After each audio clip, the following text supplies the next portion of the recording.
ಶ್ರೀಮದ್ ಭಾಗವತಂ ಮೊದಲನೇ ಸ್ಕಂದ 5ನೇ ಅಧ್ಯಾಯ ಮೊದಲ ಶ್ಲೋಕ 1 2 3 4 ಶ್ಲೋಕ. ಫಸ್ಟ್ ಸೂತ ಉವಾಚ ಅತಾತಂ ಸುಖಂ ಆಸೀನ ಉಪಾಸೀನಂ ಬೃಹಶ್ರವ ದೇವರ್ಷಿ ಪ್ರಾಹ ವಿಪರ್ಷಿಯಂ ವೀಣಾಪಾಣಿ ಸ್ಮಯನ್ ಇವ. ಅನುವಾದ: ಸೂತ ಮುನಿಗಳು ಹೇಳಿದರು, ಈಗ ದೇವರ್ಷಿಗಳಾದ ನಾರದರು ಸುಖಾಸೀನರಾಗಿ ಮಂದಹಾಸ ಬೀರುತ್ತ ಬ್ರಹ್ಮರ್ಷಿಗಳಾದ ವ್ಯಾಸರನ್ನು ಸಂಬೋಧಿಸಿದರು. ಅಂದರೆ ಸೂತ ಮುನಿ ಹೇಳುವಂಥದ್ದು, ನಾರದ ಮುನಿ ವೇದವ್ಯಾಸರನ್ನು ಸಂಬೋಧಿಸಿದರು. ಭಾವಾರ್ಥ: ನಾರದ ಮಹರ್ಷಿಗಳು ವೇದವ್ಯಾಸರನ್ನು ಮತ್ತು ಅವರ ಖಿನ್ನತೆಯ ಕಾರಣವನ್ನು ಚೆನ್ನಾಗಿ ಬಲ್ಲವರಾಗಿದ್ದರು. ನೋಡಿ, ಗುರುವಿಗೆ ಗೊತ್ತಾಗ್ತದೆ ಶಿಷ್ಯನ ಎಂಥ ಸಮಸ್ಯೆ ಅಂತ. ಹಾಗೆ ನಾರದ ಮುನಿಗೆ ಗೊತ್ತಿತ್ತು. ಆದ್ದರಿಂದಲೇ ಅವರ ಮುಖದಲ್ಲಿ ನಗು ತುಳುಕುತ್ತಿತ್ತು. ನಾರದ ಮುನಿಯ ಮುಖದಲ್ಲಿ ನಗು ತುಳುಕುತ್ತಿತ್ತು. ಭಕ್ತಿ ಸೇವಾ ವಿಜ್ಞಾನವನ್ನು ಸಮರ್ಪಕವಾಗಿ ನಿರೂಪಿಸಲು ಆಗದಿದ್ದುದೇ ವ್ಯಾಸರ ಅಸಮಾಧಾನಕ್ಕೆ ಕಾರಣವಾಗಿದೆ.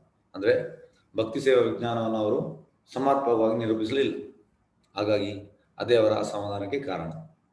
ಈ ಕೊರತೆ ನಾರದರಿಗೆ ತಿಳಿದು ವ್ಯಾಸರ ಆಗಿನ ರೀತಿ ಅದನ್ನು ಇನ್ನಷ್ಟು ದೃಢಪಡಿಸಿತು. ನಾರದರಿಗೆ ಈ ಸಿಚುವೇಶನ್ ತಿಳಿದು ಮತ್ತೆ ವ್ಯಾಸರ ಸಿಚುವೇಶನ್ ಅವರಿಗೆ ಟೋಟಲ್ ಅಂದರೆ ಅವ್ರು ಎಂಥ ಸಮಸ್ಯೆಯಲ್ಲಿ ಇದ್ದಾರೆ ಅಂತ ಗೊತ್ತಾಯ್ತು. 2ನೇ ಶ್ಲೋಕ. ನಾರದ ಉವಾಚ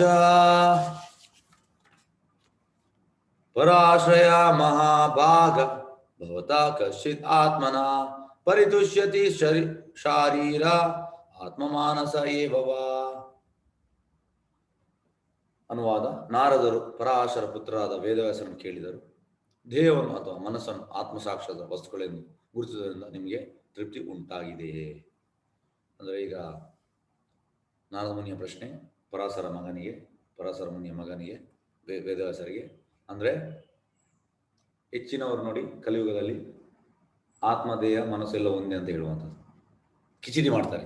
ಕಿಚಡಿ ಅಂದರೆ ಈ ರೈಸ್, ದಾಲ್, ಸಬ್ಜಿ, ಟೊಮೆಟೊ ಎಲ್ಲ ಸೇರಿ ಮಾಡುವಂಥದ್ದು ಕಿಚಡಿ, ಒಟ್ಟಿಗೆ ಮಾಡುವಂಥದ್ದು. ಅದೇ ರೀತಿ ಕಲಿಯುಗದ ಜನರು 99% ಜನರು ಕಿಚಡಿ. ಅವರಿಗೆ ದೇಹ ಬೇರೆ, ಆತ್ಮ ಬೇರೆ, ಮನಸ್ಸು ಬೇರೆ ಅದು ಗೊತ್ತಿಲ್ಲ. ಹಾಗಾಗಿ ಅವರೆಲ್ಲವನ್ನು ಒಟ್ಟಿಗೆ ಮಾಡ್ತಾರೆ. ದೇಹವನ್ನು ಅಥವಾ ಮನಸ್ಸನ್ನು ಆತ್ಮಸಾಕ್ಷ ವಸ್ತುಗಳೆಂದು ಗುರುತಿಸುವುದರಿಂದ ನಿಮಗೆ ತೃಪ್ತಿ ಉಂಟಾಗುವುದೇ? ಈಗ ಭಾವಾರ್ಥಕ್ಕೆ ಬರುವ ವೇದವ್ಯಾಸರ ಅಸಮಾಧಾನ ಕಾರಣವೇನು ಎಂಬ ಬಗ್ಗೆ ಇದು ನಾರದರು ಆಡಿದ ಸೂಚ್ಯವಾದ ಮಾತಾಗಿತ್ತು. ಅವರ ಅಸಮಾಧಾನ ಕಾರಣ ಎಂತ? ವೇದವ್ಯಾಸರು ಪರಾಶರ ಮಾಡಿದ ಪುತ್ರ. ಪರಾಶರ ಮುನಿ ದೊಡ್ಡ ವಿದ್ವಾಂಸರು, ಅವರ ಪುತ್ರ. ಹಿರಿಯ ವಂಶದಲ್ಲಿ ಜನಿಸಿದ ಭಾಗ್ಯ ಅವರಿಗಾಗಿತ್ತು. ಅಂದರೆ ಒಂದು ಒಳ್ಳೆ ವಂಶದಲ್ಲಿ ಹುಟ್ಟಿದ್ರು. ಆಗಿರುವಾಗ ಕಿನ್ನರಾಗಿರಲು ಅವರಿಗೆ ಯಾವ ಕಾರಣವೂ ಇರಲಿಲ್ಲ. ಒಳ್ಳೆ ಫ್ಯಾಮಿಲಿ ಹುಟ್ಟಿದ ಮೇಲೆ ಅವರಿಗೆ ಕಿನ್ನರಾಗಬೇಕು ಇಲ್ಲ. ಶ್ರೇಷ್ಠ ತಂದೆಯ ಶ್ರೇಷ್ಠ ಪುತ್ರರಾದ ಅವರು ಆತ್ಮವನ್ನು ದೇಹದ ಜೊತೆ ಅಥವಾ ಮನಸ್ಸಿನ ಜೊತೆ ಸಮೀಕರಿಸಬಾರದು. ಅವರ ದುಃಖಕ್ಕೆ ಕಾರಣ ಎಂತ ಅಂದ್ರೆ ಆತ್ಮವನ್ನು ದೇಹದ ಜೊತೆ ಅವರು ಸಮೀಕರಿಸಿದರು. ಇದೇ ಅವರ ದುಃಖಕ್ಕೆ ಕಾರಣ. ಆತ್ಮ ಬೇರೆ, ಪರಮಾತ್ಮ ಬೇರೆ, ದೇಹ ಬೇರೆ, ಇದನ್ನು ತಿಳಿಬೇಕು. ದೇಹವು ಶರೀರ ಮತ್ತೆ ಈ ಎಂತ ಹೇಳುವಂಥದ್ದು, ಈ ಜ್ಞಾನದ ನಾವು ನೋಡಿದ್ದೇವೆ. ಎಂತಂದ್ರೆ ದೇಹ ನಮ್ಮ ದೇಹವನ್ನು ಮಾತ್ರ ವೀಕ್ಷಣೆ ಮಾಡುವ, ಆದರೆ ಆತ್ಮ ನಮ್ಮ ದೇಹವನ್ನು ಮಾತ್ರ ವೀಕ್ಷಣೆ ಮಾಡುವ. ಪರಮಾತ್ಮ ಎಲ್ಲ ದೇಹಗಳ ವೀಕ್ಷಕ, ನಿಮಗೆ ಆಲ್ರೆಡಿ ಗೊತ್ತು. ಹಾಗಾಗಿ ನಾವು ಒಟ್ಟಿಗೆ ಮಾಡಬಾರ್ದು, ಅದನ್ನು ಕಿಚಡಿ ಮಾಡಬಾರ್ದು.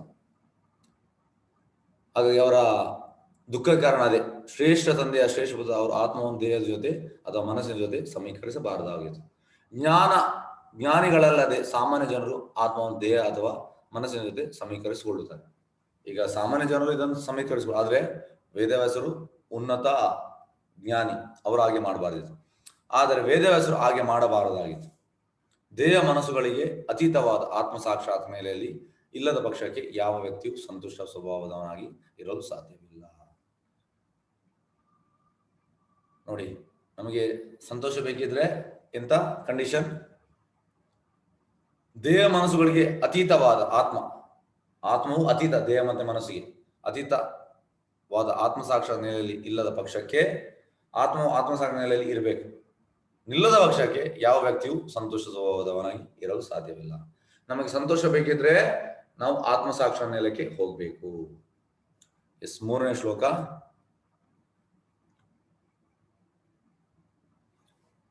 ಜಿಜ್ಞಾಸಿತಂ ಸುಸಂಪನ್ನಂ ಅಪೀತೆ ಮಹತ್ ಅದ್ಭುತಂ ಕೃತವಾನ್ ಭಾರತಂ ಯಾ ತ್ವಂ ಸರ್ವ ಅರ್ಥ ಪರಿಭ್ರಮಿತಂ.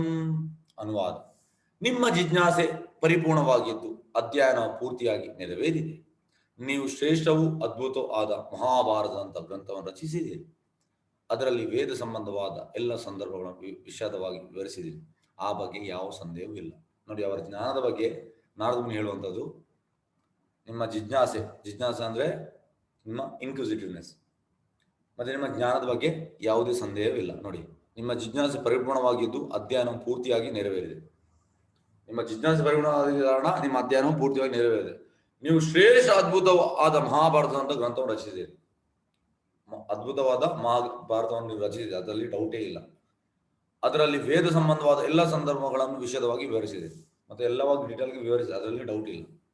ಆ ಬಗ್ಗೆ ಯಾವ ಸಂದೇಹವೂ ಇಲ್ಲ. ಅವರ ಜ್ಞಾನದ ಬಗ್ಗೆ ಯಾವ ಸಂದೇಶವಿಲ್ಲ. ಆದ್ರೆ ಒಂದೆಂತಂದ್ರೆ ಅವರು ಕೃಷ್ಣನ ಗ್ಲೋರಿಫೈ ಮಾಡಲಿಲ್ಲ ಅಷ್ಟೇ. ಭಾವಾರ್ಥ: ವೇದವ್ಯಾಸರ ಖಿನ್ನತೆಗೆ ಕಾರಣವಾದದ್ದು ಖಂಡಿತವಾಗಿ ಜ್ಞಾನದ ಅಭಾವ ಅಲ್ಲ, ಜ್ಞಾನ ಅಲ್ಲ. ಅವ್ರದ್ದು ಅನ್ಲಿಮಿಟೆಡ್ ಜ್ಞಾನ ಇತ್ತು. ಒಬ್ಬ ಜ್ಞಾನಾರ್ಥಿಯಾಗಿ ಅವರು ವೇದ ಸಾಂಗವಾದ ಅಧ್ಯಯನ ನಡೆಸಿದರು. ಅದರ ಫಲವಾಗಿ ಸಕಲ ವೇದಾರ್ಥ ಸಹಿತವಾದ ಮಹಾಭಾರತ ರಚಿತವಾಯಿತು. ಹಾಗಾಗಿ ಅವರ ಜ್ಞಾನದ ಬಗ್ಗೆ ಯಾವುದೇ ಕ್ವಶನ್ ಇಲ್ಲ, ಡೌಟ್ ಇಲ್ಲ ವೇದವ್ಯಾಸ. ಆದ್ರೆ ಅವರು ಕೃಷ್ಣನ ಹೊಗಳಿ ಬರಲಿಲ್ಲ ಅಷ್ಟೇ. ಈಗ 4ನೇ ಶ್ಲೋಕ.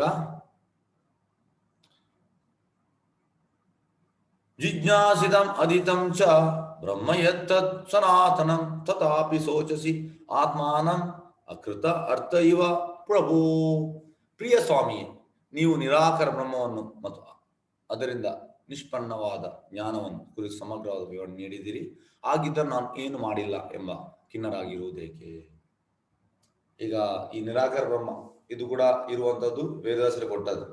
ಆದ್ರೆ ವೇದವ್ಯಾಸರು ಭಾಗವತಮ್ಮನವರ ಮೆಚುರಿಟಿ ಪೀರಿಯಡ್ ಬರೆದಿದ್ದಾರೆ. ಇದು ತುಂಬಾ ಅಮಲ ಪುರಾಣ. ಹಾಗಾಗಿ ಹೆಚ್ಚಿನವರು 99% ಜನರು ಕಲಿಯುಗದಲ್ಲಿ ಈ ನಿರಾಕಾರ ಬ್ರಹ್ಮ ಅಂದ್ರೆ ದೇವರಿಗೆ ಎಂತ ಹೇಳುವಂಥದ್ದು, ದೇವರ ಆ ಕಿರಣ ಬ್ರಹ್ಮಜ್ಯೋತಿ ಅದಕ್ಕೆ ಅಟ್ರಾಕ್ಟ್ ಆಗ್ತಾರೆ. ಆದ್ರೆ ನನ್ನ ಈ 2ನೇ ಅಧ್ಯಾಯದಲ್ಲಿ ಶ್ಲೋಕ ಉಂಟು, ವದಂತಿ ತತ್ತ್ವಯುತ ಜ್ಞಾನಂ ಅದ್ವಯಂ ಬ್ರಹ್ಮೇತಿ ಪರಮಾತ್ಮೇತಿ ಭಗವಾನೇತಿ ಶಬ್ದತೆ. ಅಂದ್ರೆ ಕೃಷ್ಣನ ಕಿರಣ, ಬ್ರಹ್ಮೇತಿ ಅಂದ್ರೆ ಕೃಷ್ಣನ ಕಿರಣ, ಈ ನಿರಾಕಾರ ಬ್ರಹ್ಮ ಅಂದ್ರೆ ಕೃಷ್ಣನ ಕಿರಣ. ಅದರ ಸ್ವಲ್ಪ ಒಳಗೆ ಹೋದ್ರೆ ನಿಮ್ಗೆ ಆ ಡಿಸ್ಕ್ ಕಾಣ್ತದೆ, ಕೃಷ್ಣನ ಪರಮಾತ್ಮ ಸಾಕ್ಷಾತ್ಕಾರ ಅಂದ್ರೆ ಈ ಕ್ಷೀರೋದಕ ಶಾಹಿ ವಿಷ್ಣು ಕಾಣ್ತದೆ. ಇನ್ನು ಒಳಗೆ ಹೋದ್ರೆ ನಿಮ್ಗೆ ಅಲ್ಲಿ ಭಗವಾನ್ ಕೃಷ್ಣ 2 ಹ್ಯಾಂಡೆಡ್ ಫಾರ್ಮ್ ಕಾಣ್ತಾನೆ, ಅವ ಪುರುಷ. ಹಾಗಾಗಿ ಈ ನಿರಾಕಾರ ಬ್ರಹ್ಮ ಸಾಕ್ಷಾತ್ಕಾರ ಅದು ಅಲ್ಟಿಮೇಟ್ ಅಲ್ಲ. ಆದ್ರೆ ಇದನ್ನು ಬರೆದದ್ದು ಕೂಡ ನಮ್ಮ ವೇದವ್ಯಾಸರೇ. ಪ್ರಿಯ ಸ್ವಾಮಿಯೇ, ನೀವು ನಿರಾಕಾರ ಬ್ರಹ್ಮವನ್ನು ಮತ್ತು ಅದರಿಂದ ನಿಷ್ಪನ್ನವಾದ ಜ್ಞಾನವನ್ನು ಕುರಿತು ಸಮಗ್ರವಾಗಿ ವಿವರಣೆ ನೀಡಿದ್ದೀರಿ. ಆಗಿದ್ದರೂ ನಾನು ಏನು ಮಾಡಿಲ್ಲ. ನೋಡಿ, ಇದು ಬರೆದು ಕೂಡ ಅವರು ಏನು ಮಾಡಿಲ್ಲ ಅಂತ ಹೇಳ್ತಿದ್ದಾರೆ ಎಂಬ ಖಿನ್ನರಾಗಿರುವುದು ಏಕೆ? ಯಾಕಂದ್ರೆ ಅದರಲ್ಲಿ ಅಲ್ಟಿಮೇಟ್ ಸ್ಯಾಟಿಸ್ಫ್ಯಾಕ್ಷನ್ ಇಲ್ಲ. ಈ ನಿರಾಕಾರ ಬ್ರಹ್ಮದಲ್ಲಿ ಅಲ್ಟಿಮೇಟ್ ಸ್ಯಾಟಿಸ್ಫ್ಯಾಕ್ಷನ್ ಇಲ್ಲ. ಭಾವಾರ್ಥ: ವೇದವ್ಯಾಸರು ರಚಿಸಿರುವ ವೇದಾಂತ ಸೂತ್ರ ಮತ್ತು ಅಥವಾ ಬ್ರಹ್ಮಸೂತ್ರಗಳು ನಿರಾಕಾರ ಪರಬ್ರಹ್ಮವನ್ನು ಕುರಿತು ಮಾಡಿದ ಪರಿಪೂರ್ಣ ವಿಮೋಚನೆಯಾಗಿದೆ.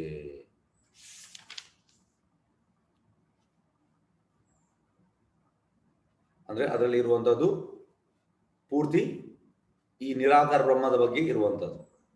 ಇಡೀ ಜಗತ್ತಿನಲ್ಲಿ ಅದು ಅತ್ಯಂತ ಉನ್ನತ ದಾರ್ಶನಿಕ ವಿವರಣೆ ಎನಿಸಿಕೊಂಡಿದೆ. ಇಡೀ ಈಗ ಜಗತ್ತಲ್ಲಿ ಇದೇ ಅಲ್ಟಿಮೇಟ್ ಅಂತ ಉಂಟು, ಆದ್ರೆ ಇದು ಅಲ್ಟಿಮೇಟ್ ಅಲ್ಲ. ಯಾಕೆಂದ್ರೆ ಇದು ಬರೆದು ಕೂಡ ಅವರಿಗೆ ಖುಷಿ ಸಿಗ್ಲಿಲ್ಲ.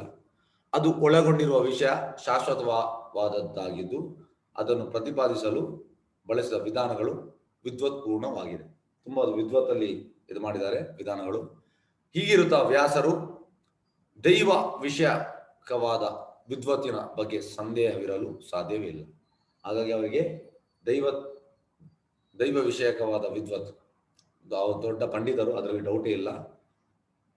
ಅಂದ ಮೇಲೆ ಅವರು ಯಾಕಾಗಿ ಶೋಕಿಸಬೇಕು? ನೋಡಿ, ಇಷ್ಟೆಲ್ಲ ಬರೆದು ಅವ್ರು ಯಾಕೆ ಶೋಕಿಸಬೇಕು? ಎಸ್, ಇದು ಈಗ ಮತ್ತೆ ನಮ್ಗೆ ಗೊತ್ತಾಗ್ತದೆ. 5, 6 ಎಸ್, ನಾಳೆ ಮುಗಿಸುವ. ವಾಂಛಕಲ್ಪತರು ವಿಷಯ ಕೃಪಾ ಸಿಂಧು ವಿವೇಚ ಪತಿತನಾಂ ಪಾವನಿಯೋಭ್ಯೋ ವೈಷ್ಣವ್ಯೋ ನಮೋ ನಮಃ. ಅನಂತ